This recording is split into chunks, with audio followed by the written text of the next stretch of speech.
Hi, I'm Jonathan Lethem, and I'm pleased to welcome you to the 2022 Brooklyn Book Festival's virtual festival day for a conversation with Conner Habib, Jared Marcel Pollen, Tsering Yangzom Lama, and Okwiri Oduor.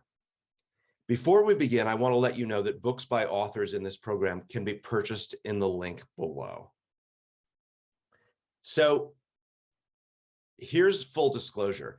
I'm just meeting these wonderful new authors today for the first time, and I've just had a stack of their books arrive in my house, which I'm really thrilled about, and I'm going to read them all. But what I'm doing right now is really just playing the master of ceremonies. I don't want to pretend to have read books I haven't, and so instead I'm going to talk just for a moment and then get out of the way. And what I want to do is tell you a bit about my own first book and its rollout, to maybe set the stage a little bit for these much more recent debuts. I was living and working as a bookseller in Berkeley, California, all through my 20s, and writing these books in a vacuum that no one would look at for a long time, and sending them out cold to various agencies. At that time, it was all a matter of the postal system. So I would make these big bulky envelopes full of a photocopy of a manuscript that I ran off at a place called Krishna Copy on the copy of Telegraph Avenue and Dwight Way. And then I'd go back to being a bookseller, and I would put books on shelves and put stickers on remainders and ring up sales and put books in bags. And I was 28 when I finally got an agent, and I was very lucky to have them be interested in what at the time were 3 manuscripts I'd written, what would eventually become my first, second, and third novels. And they turned out to be published in the order they were written, but it wasn't clear at all that was necessarily going to be the case. I'm sort of happy that they stacked up that way. One of the questions I'm curious about is whether these are actually the first books that you've written, or first novels, I should say. I know some of you have other publications, story collections, and so forth. But so, all of this was happening in New York, and this was a time of very little, there was no internet and there was no real contact. I had a few phone calls with people, and then at one point some book designs arrived in an express mail envelope, and it still all seemed quite unreal. And by chance, the day of publication for me was my 30th birthday. And I'd always wanted to be a prodigy. I thought I need to publish a book in my 20s. So I was feeling really incredibly old and decrepit and past my prime at 30. Of course, I have a different perspective on that now. But the books, by chance, the first carton literally arrived in my physical presence at the bookstore. They were shipped there where I worked on February 19th. What would that have been? 1994, the day of my 30th birthday. So I was sort of like saved by the bell from being a non-prodigy. I could claim to have had a book published when I was 29 and 364 days old. And we opened it up, and my colleagues at the bookstore gratified me by taking all the other books out of the window of the bookstore and putting only, as if I was like Stephen King or something, they put only copies of my book in the window. Oh, we've got another arrival. Good. So that's my story. And I was still a bookseller for 3 or 4 years after that, before I became a quote unquote full-time author. Of course, one of the things that is always true is that writers often have day jobs, not just like mine in the bookstore before you publish, but usually you need to keep having one. And I'm a college professor, and I'm sure some of you have other identities. So this role of presiding over your debut has a theatrical aspect, because you're a person and you're probably an employee or a entrepreneur or have some other kind of like thing that you do. And now you have to kind of get into this author suit and get on stages at book festivals or on Zooms and act the role of the, the writer with the dog and the pipe and whatever it might be. So I'm going to invite you all to take your moment and do that. We're all together now, and that's great. And so what I think I'd like to do is start by introducing Okwiri Oduor. I hope I'm saying your name right. Oh, good, excellent. And it's so great to see you. And I think I'm going to let you talk with us a little bit first. We're all free to interrupt and ask one another questions, but for the moment, let's roll. I'll sort of stop things and orchestrate things as well as I can and roll you out one at a time. So Okwiri Oduor was born in Nairobi, Kenya. Her short story, My Father's Head, won the 2014 Kane Prize for African Writing. Her work has appeared in, or is forthcoming in Granta, The New Inquiry, Kwani, and elsewhere. She's been a fellow at MacDowell and Art Omi. I know that place, it's a great place, and a visiting writer at the Lannan Center. Oduor has a MFA in creative writing from the Iowa Writers Workshop. She currently lives in Germany, and her novel, Things They Lost, published in April 2022. Here's a copy of it. So welcome and congratulations. Oh, thank you. Thank you very much. Sorry I'm late. I thought it starts an hour from now, actually. I'm lucky I caught you. So tell us a little bit about the path to this publication for you. Yeah, so I started what I thought was this novel while at MacDowell, which was also in 2014, but or rather, I thought I was working on a serious novel, my first real novel, but it didn't turn out to be that way. I think it still took a couple more years to come across the idea, and it was only later, while doing my MFA in 2016, I started writing a short story, and this short story was a failed short story in the sense that it wanted it,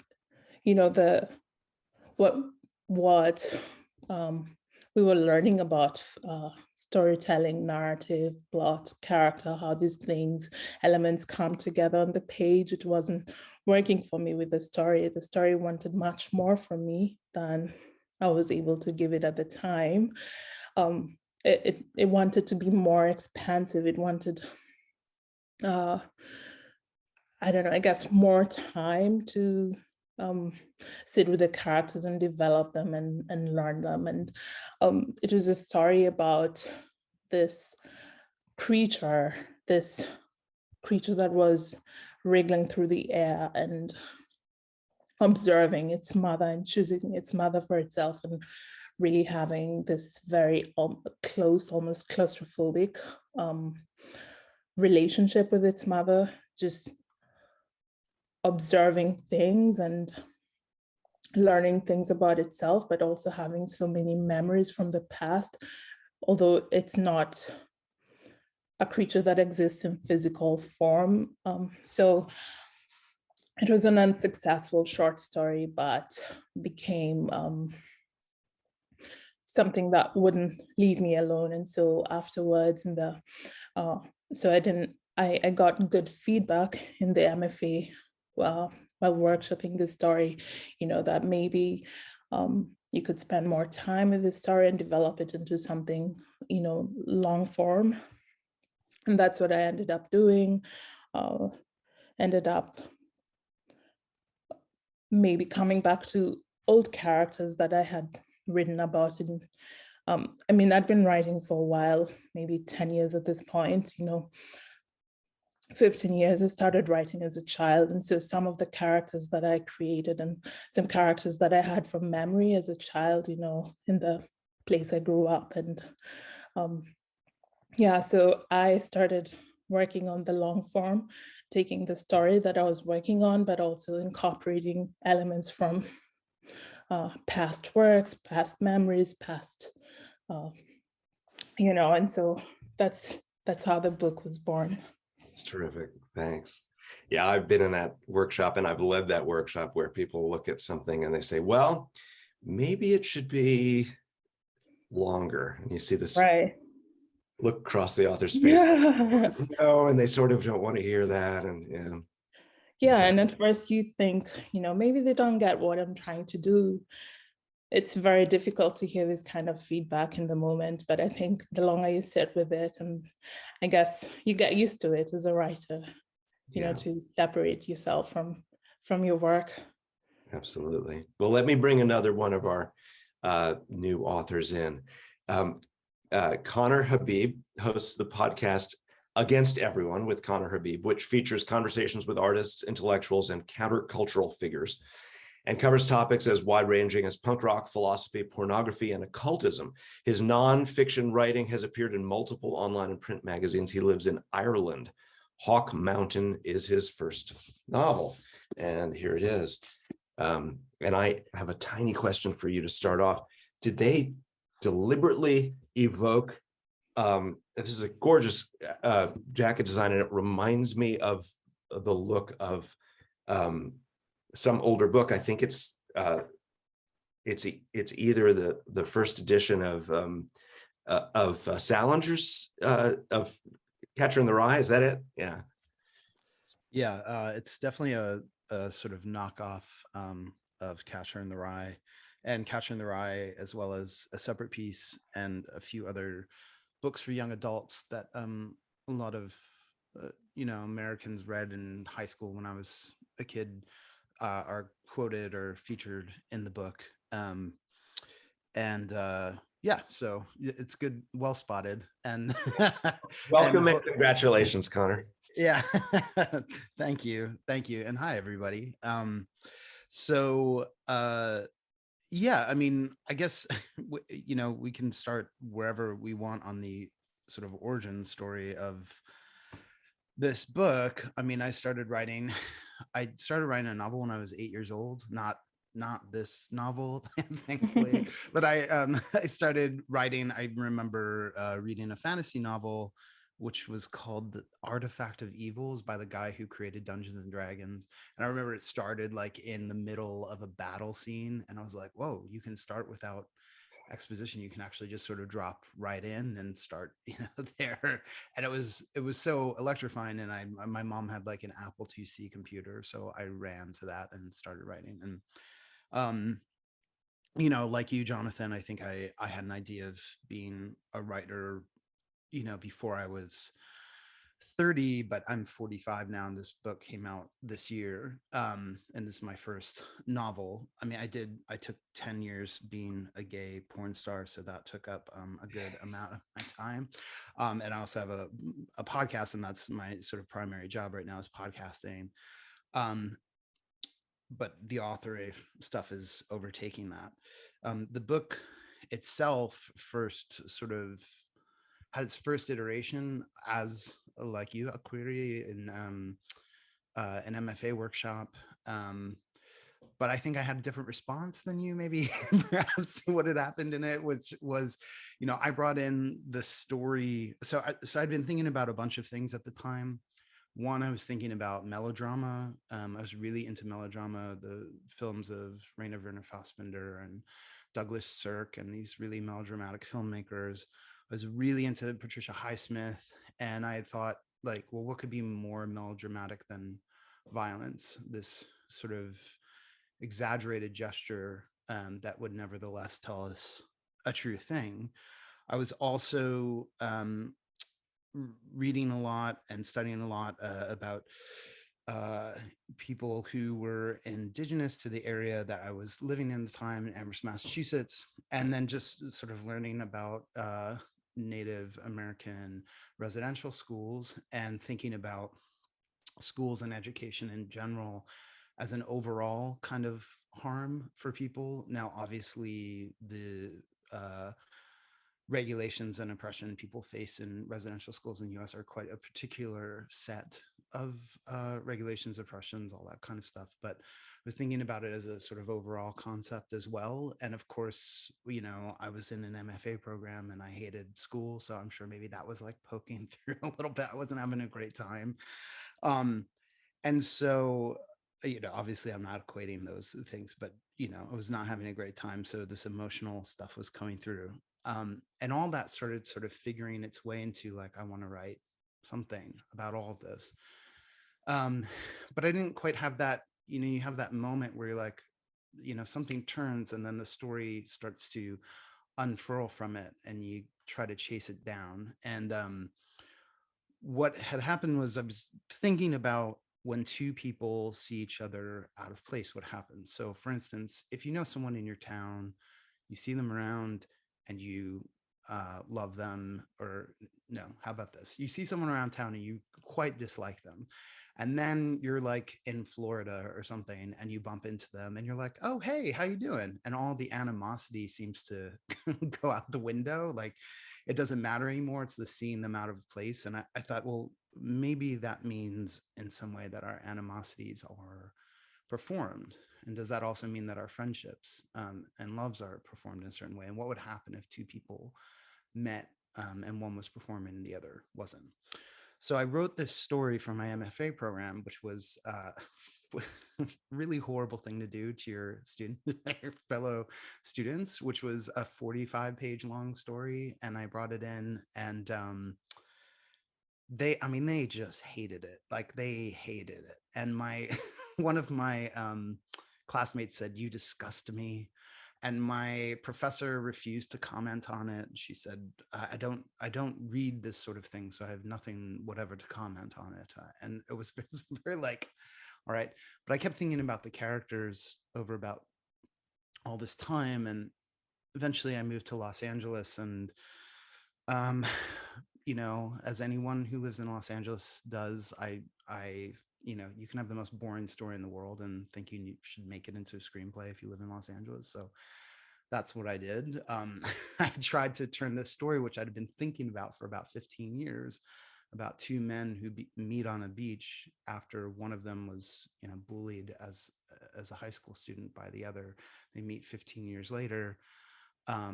And the bully says, for complicated reasons, can I stay with you? And the bullied guy says, for complicated reasons, yes, you can. And the bully keeps staying and staying and staying and won't leave, and things spiral out of control.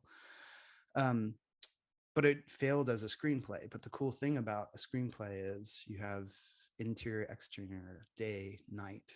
You have all the dialogue. And then you get to fill it in with style if you decide to turn it into a novel after that. So after having the failed screenplay, it turned into a novel, which I wrote in 6 months, 7 months. And that's essentially the same version that's out, which I sold to Norton here in the US and Penguin in Ireland and the UK the month before the pandemic sort of exploded. So lucky me on that timing as well. Yeah, great.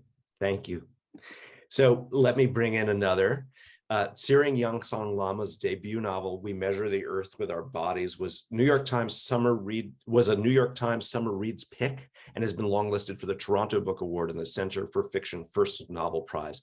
She holds an MFA in writing from Columbia University and a BA in creative writing and international relations from the University of British Columbia. She currently lives in Vancouver. Welcome and congratulations on your book. Thank you, Jonathan. Nice to meet you all. Yeah, so this is my book. Happen to have a copy. Excellent. So yeah, what I can say is I began writing this book in the MFA program at Columbia, and initially it began out of a short story called The Greatest Tibetan Ever Born, which is about a Tibetan man who's very misunderstood and lives in Toronto and has a lot of rage, but also a lot of passion. And, you know, he comes up against his own, he has great potential, but comes up against the limitations of his like material conditions and where he is as a refugee. And it's that kind of meeting up against that glass, that energy that informed the novel as a whole. My book is essentially the story of a family that is fractured, and it begins the moment the country was invaded in 1959, and travels all the way through to 2011, and it goes from from Tibet, Nepal, India, and Canada. And it's a story of diaspora. It's a story of exile. It's a story of fracture, and it's also the story mostly of women and ordinary Tibetan people, which is sort of my experience of this community. This book took me about 10 years to write, mostly because I was always working. I work for Greenpeace right now as a story advisor. I work with different offices and projects advising on narrative strategy, things like that. So I write in the evenings, I write in the weekends, and also a lot of the length of the process came about because this is a historical novel. So I spent a lot of time in the stacks, actually like a whole year basically in the stacks at Columbia Library, which has one of the best collections of research and texts about Tibet. And in a sense, the history of Tibetan refugees and the history of exile of our people is not that well recorded. And this novel is a kind of a history as well.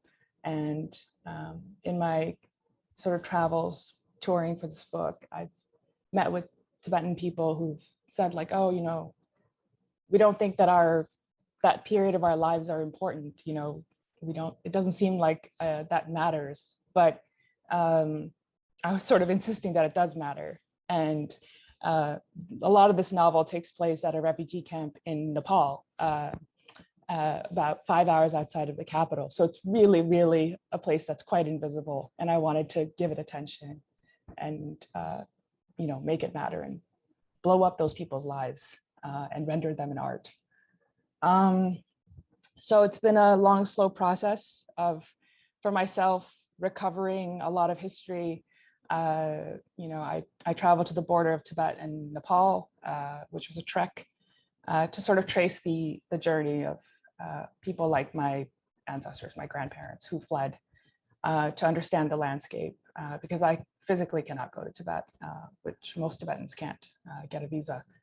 And there was also just a lot of oral history that I was collecting and looking up photos from the 60s, 70s, you know, actually finding photos of my relatives, you know, as children living in these camps, and trying to immerse myself in that time and figure out how to write about it through these imagined characters. So it's been a process of like cultural recovery and historical research, and also, you know, carving out a space in which to tell this story, not from a factual basis, but from a creative and artistic angle as well. That's huge. I think readers sometimes can have trouble imagining how many sources flow into a novel. You know, the picture is of the author sort of sitting alone in a room, just pouring genius stuff out of their head, but especially with historical or, you know, the kind of large stakeholder projects where there are lots of voices that have to be heard and incorporated. It's really an enormous tapestry of things that hide under the one author's name. Thank you so much. So last but not least, Jared, thank you for being patient with me. Jared Marcel Pollen is the author of The Unified Field of Loneliness Stories and the new novel, Venus&Document. His work has appeared in the Los Angeles Review of Books, Gawker, Tablet, Astra, or it's forthcoming in Astra, Jacobin, and Liberties. He currently lives in Prague, which extends our incredible international reach in this gathering today. Congratulations, Jared. Thank you, Jonathan. And thanks everybody for being here. It's nice to hear from all of you and to hear your stories. Like the rest of you, this novel germinated in an MFA program as well. I think that's what we all do. But I never workshopped the novel when I was there. I sort of kept it a secret. I didn't start taking writing seriously until very shortly before I went to grad school. I hadn't really written a story. Like, it was like my third story that I ever wrote that I sent out for my applications to grad school, and then I amazingly got in. And so for the bulk of my 2-year MFA, I decided I was just going to focus on writing short stories, because I felt like I needed to understand how stories were built in a small box before I decided to write a novel. It seemed very presumptuous of me to just start writing a novel before I even knew how to write a proper story. And a lot of my favorite writers had done that. You know, Joyce did Dubliners before he did Portrait, and I'm not better than Joyce. Nobody's better than Joyce. So I decided to start writing stories first before the novel. So I kind of sat on the novel for most of the MFA, and I finished it right around the time I graduated. Took a break from it, as you usually do, to withdraw from a little bit. And then when I went back and read it, I was horrified by it. I hated it. You know, it was not the kind of novel that I thought I had written, and not the kind of novel that I wanted to actually read. So I decided to scrap the whole thing and start all over again. And then the second draft went a lot faster. It took me about maybe 3.5 months to write. And like you, Jonathan, I desperately wanted to get published at the age of 25, and, you know, show off my precocity and my talent. And it didn't work out that way, but I'm very grateful that it didn't, because had the book been published at that time, I probably wouldn't even be able to look at it now. So it took a long time. It went through a lot of, you know, phases and transitions over the course of a few years. It kind of went in and out of the drawer. That was usually a result of prompts, either by agents that were interested in the book or editors who were interested in the book. Everybody sort of had different preferences about what they liked and what they didn't like. And so I made adjustments to it. You know, for various reasons, the publication process was delayed. And then, of course, the pandemic hit. And so at that point, the guys who did my story collection as well, Crow's Nest Books, run by two guys, Louis Slosky and Alexander Wall, they had already purchased the book, but we had to sit on it again for another 2 years to wait for the pandemic to run its course. And then it was published this spring. So from the time I started writing the book to the time it was actually published, it was maybe 6.5, 7 years. So this book is well behind me in terms of where I am in my life. It feels like a portrait of my younger self. That said, though, I'm happy it was published. I feel like it deserved to see the light of day. I started writing the novel when I was living in New York City, so it is a New York novel. Again, that's a little presumptuous, you know, to move to New York and then to start writing a New York novel. I think everybody wants to do that and name drop places and things like that. So that was a cliche that I had to sort of deal with when I started writing the book. But the novel is inextricably linked and connected to that place. New York is very much a character in the book. And when I started writing it, I was less interested in writing a conventional novel than I was in exploring ideas and thinking about the novel as a delivery system for philosophical ideas, specifically discursive ideas with characters just talking about ideas out in the open, which is something that you don't always see in novels. It was fairly ambitious for a young man who knew absolutely nothing about how to write a novel. Whether or not I succeeded is something that other people will have to tell me.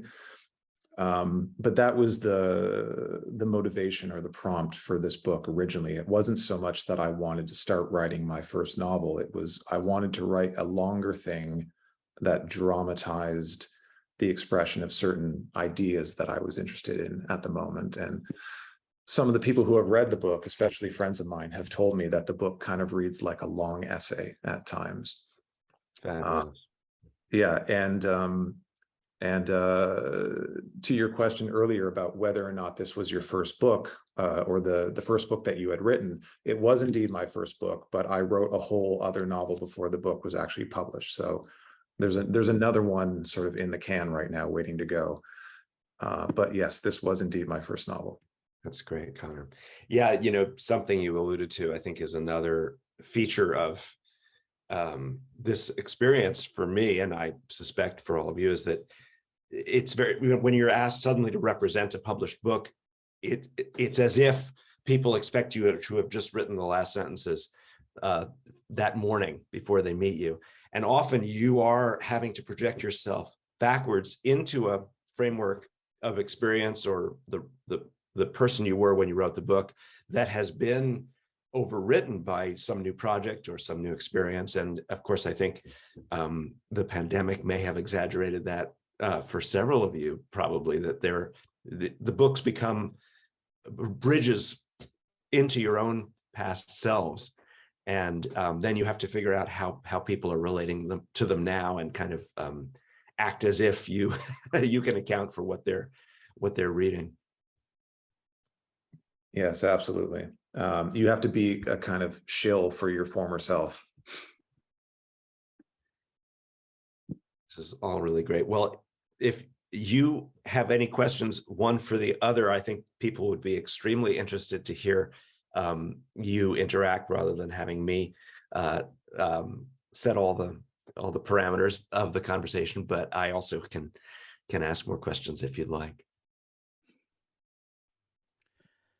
Yeah, I mean, maybe I'll start and see what people have to say. And I mean, I think one of the things that was a little bit of a challenge for me, because writing a book and then touring and marketing a book are, they're completely different things, and sort of going through all the stuff that publication entails is just a different skill set. And I have a pretty diverse skill set, but that was not included in it. And I think for me, one of the things that I had to keep sort of working with was, this is not to bad mouth the marketing teams at either of my publishers, and especially at Norton. I have so much respect for them. I love them so much, but I had to keep sort of doing this thing where they were using marketing language that didn't fit how I felt about not just the book, but about literature in general. So, they were like, the initial conversations were like, okay, so this is queer fiction, or this is about toxic masculinity, or this is about, this, whatever sort of zeitgeisty terms that could apply or intersect with any of the sort of identities that I could claim if I wanted, those all came up, and I had to keep saying like, no, like, actually, this is a novel. It's not that I don't think those things are there, but I don't want to prefigure someone's individuated response to my novel by telling them what the political ramifications of it are. I'd actually like it to have a cultural value wherein people can encounter art and respond to it as individuals. And that might mean different things for different people. And so I don't want those kinds of marketing terms used. And I also don't want my identities to be used for marketing. And that's just one sort of little challenge there that I came up against. And I'm wondering if anybody else had those kinds of conversations with marketing teams, again, I really like the marketing team. Like at Norton, there's just amazing people. So it's not to say anything about them. That's the language that they're working in their field. But I'm wondering if anybody else had these kinds of challenges, because these are we all talk about we all talked about writing the first novel and the lead into it, but then it's that after part that is like super complicated, like after you sell it, I think, in a lot of ways.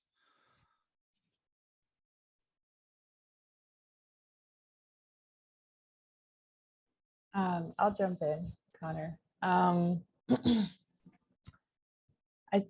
think the publication, the marketing process, there were so many interesting moments for me as well.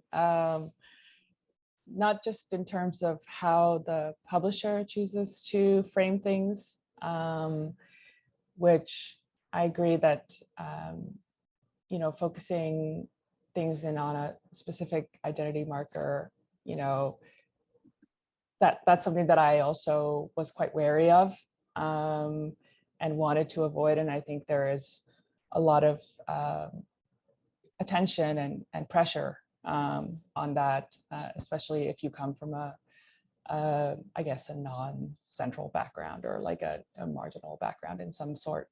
I also found that one of the most common questions that I would get is like, what is the one point that you want to make to your readers? You know, or like, what is the one takeaway? Which I find that to be such a interesting and strange question, because that's not what I read for. And I feel like that's, not only is that impossible to do, I also don't think that's the point of reading, especially not reading novels or fiction in any source. And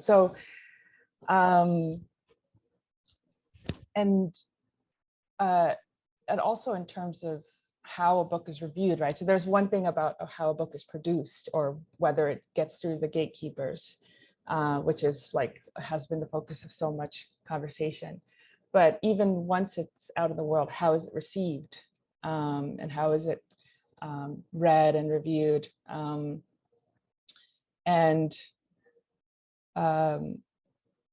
think that there is more work for us to do around like making sure reviewers are diverse as well, and are coming from backgrounds that can read really sensitively and really carefully the texts that are being put out.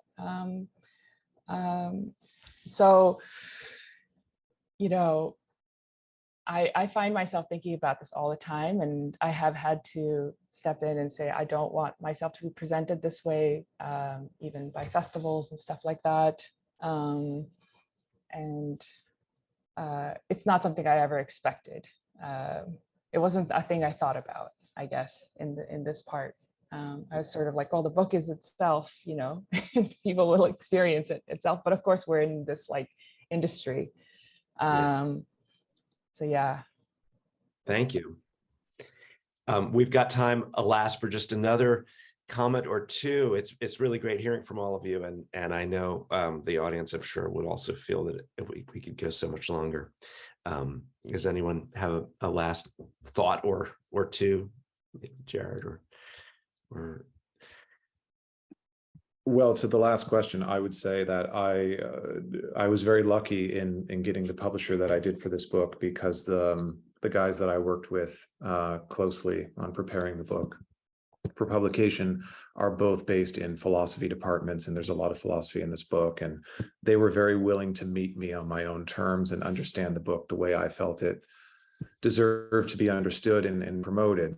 We talked a lot about how we would market it and the kind of language that we would use. The only thing that I insisted on is that the book be described as a comedy. But my editors were very, very willing to meet the book and promote the book on its own terms. And had I worked with a bigger publisher, a mainstream publisher with a marketing department that just like, you know, does this all day long and pumps out books from authors, I may have had to fight a lot more for the distinctions that I thought were important. Especially, you know, as other people have said, given our present emphasis on identity and how much that factors in now to whether or not a book gets purchased, and if it does get purchased, how it gets promoted and how it's seen therefrom, right? Which is something that you can't really control as an author, as much as you might like. That's really out of your hands, how people choose to see you and how they choose to promote you. It's good to remember that it's the only thing that's really in your control is writing a splendid book that tells its own story, and that the rest is a kind of a storm that occurs that you can kind of walk through and carry an umbrella and or stay indoors or try to talk back to the wind and the rain. But it really is the book was your gesture. Okwiri, you started us off. Would you be so kind as to put a finish on it for us? So I had a good experience with my publisher in terms of representing the book on my own terms. I think the thing that I struggled with was because I write about intergenerational trauma that passes down from mother to daughter and from daughter to her own daughter. And so this became a struggle for me to separate myself personally from, how to talk about trauma in a way that's, to separate my own personal trauma from the trauma of the characters in my book, and how to talk about that in a way that's respectful to them, my characters, but also respectful to myself, which was a very interesting and unexpected challenge. So in ways, I was getting, for example, requests to write op-eds about mother-daughter relationships or things like that. And I didn't know how to talk about that because I was not ready to address certain things, and I don't want to trauma dump my own personal trauma on my readers. So I think that was something challenging, specifically that I encountered during the publicity of the book after it came out, that I did not expect to encounter while writing the book. Yeah, it's a very strange line that one walks, because of course we all utilize ourselves and access ourselves and flow them into the projects, but it's often misunderstood how much that can be an allegorical or a metaphorical process. And so people will see relationships and representations as having a one-to-one basis, when of course in fiction they precisely don't have that. They have something else. Right. Listen, this is really a great time for me hearing from all of you and talking with you. And I'm sure everyone who's watching is going to be so grateful as well, and eager to know that, of course, they can purchase the books in question in the link below. So let's thank Conner Habib, Jared Marcel Pollen, Tsering Yangzom Lama, and Okwiri Oduor. I'm going to clap, and we can imagine the room clapping at this moment. Everyone, please remember to order the books, and also please consider making a donation to the Brooklyn Book Festival, which this year is celebrating its 17th year of presenting free literary programming. And of course, a reminder that if you are in New York City next week, the in-person festival takes place on October 2nd in downtown Brooklyn. I wish I could be there myself. Thank you all so much for spending this time. Thank you so much. Thank you. Buddy, thanks, Jonathan. See you on the circuit. Bye. You too. Bye. Bye, everybody.